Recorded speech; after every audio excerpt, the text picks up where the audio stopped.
Hello everyone, আমি সিথি। আর এই যে এনারা লিউকো, আমাদের সবাইকে তোমরা আস্তে আস্তে চিনে যাবা, কারণ আমরা এইটুকুনো ঘরে মাত্র 20 জন থাকি আর আমাদের মাত্র একটা এসি। তাই তো লিউকো বাবা? লিউকো বাবা এখন খাওয়ার মুজে আছে, তাই লিউকো বাবার আমার হাতে এসে আর ভালো লাগছে না।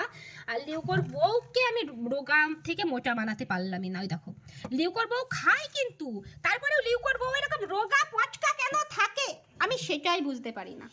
লিউকোর বউ এইরকম রোগা কেন? আচ্ছা, তোমরা চিনে রাখো, আজকে অল্প অল্প করে সবাইকে চিনিয়ে দেবো।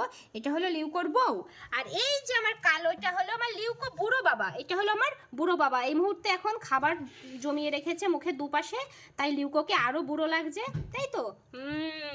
আর এই যে যে টোনা, টোনা বেরিয়েছে দেখি। টোনা টোনা আবার টুনির কাছে খুব মার খায়। এই যে টোনাকে টুনি বিশাল মারধর করে, প্রচণ্ড মারধর করে।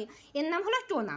তোমরা চিনে রাখো, টোনার এই মুহূর্তে গাল ফুলে আছে, কারণ ওনার খাবার রাতে যদি চুরি হয়ে যায়, ভূত মুত এসে খেয়ে নেয়, যে ভয়ে এই যে খাবার মুখে চুরি করে রেখে দিয়েছে, তাই তো?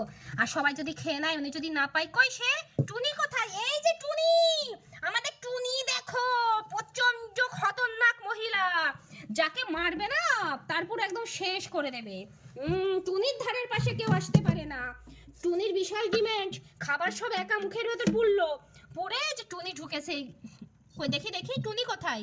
দেখি লিউ করবো, যাও তো টুনির একটু পরিচয় করিয়ে দিই। এই যে টোনা টুনি এক জায়গায় ছিল।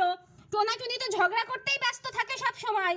যাই হোক, খেতে ব্যস্ত, এখন আর ডিস্টার্ব করবো না। দেখো, চিংড়ি গালে যা লুকিয়েছিল সব এই যে বার করলো এখানে, মানে এইগুলো সব টুনির খাবার।